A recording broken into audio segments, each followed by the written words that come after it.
When I was just a young little rat boy, one of my favorite movies growing up was Treasure Planet. The atmosphere this movie creates is unique, and there's been no movie like it since its release. This movie's actually older than me, so naturally I watched it when I could barely grasp my own sentience yet.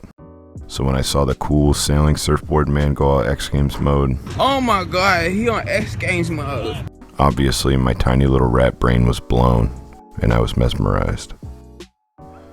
It's crazy to me how such a dope movie with dope characters started off like this. If you don't stop, I'll run to town for the doctor. And the squire, too.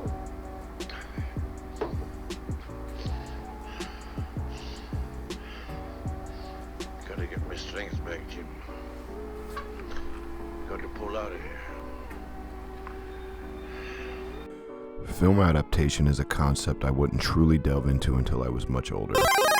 But Treasure Planet was my first encounter with anything like it. The only movies I had seen up until that point were regular kids films like Finding Nemo or Monsters Incorporated. At that time, Treasure Planet was no different for me, just something for my enjoyment. What I didn't realize is that my life after that point would be surrounded by film adaptation. You would think in the production of most film adaptations that the creators of the film would love the source that they're adapting, but not all film adaptations are made with pure intentions, and not everything that originates from the source can be adapted to the screen. Thus, changes are made to better fit a screen's audience.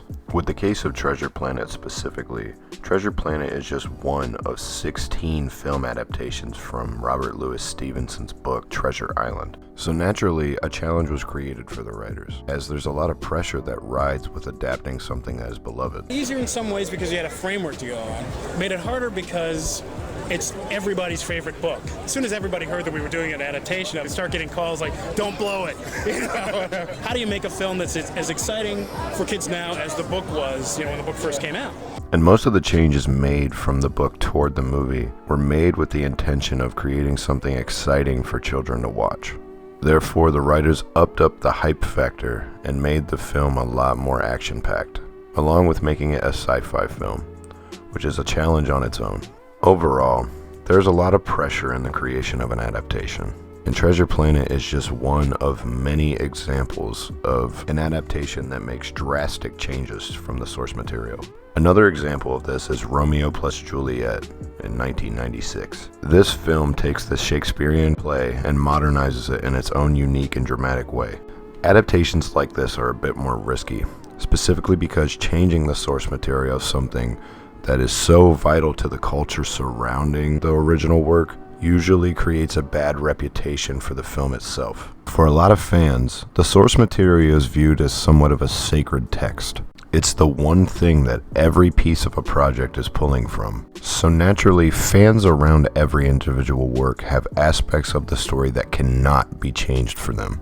However, in my personal beliefs, some changes are absolutely necessary from the source material to make a good product. So for example, Stephen King's It helps make a great argument for not everything that takes place inside the story should have a place on the screen.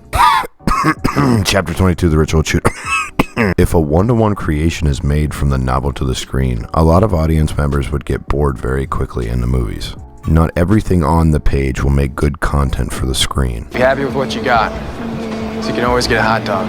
And the same works vice versa, as if you tried to perform a jump scare on paper with words, it would get a tad awkward. With all works of art, the intention is to get you to feel something about the experience you're indulging in. But with film specifically, the intention is to unify you with that experience and make you feel a part of it. While in prose, it's more of wrapping your head around that experience and making you think your way through the story. These three films specifically are niche examples of film adaptation working out. So let's look at some that are seen in a negative light.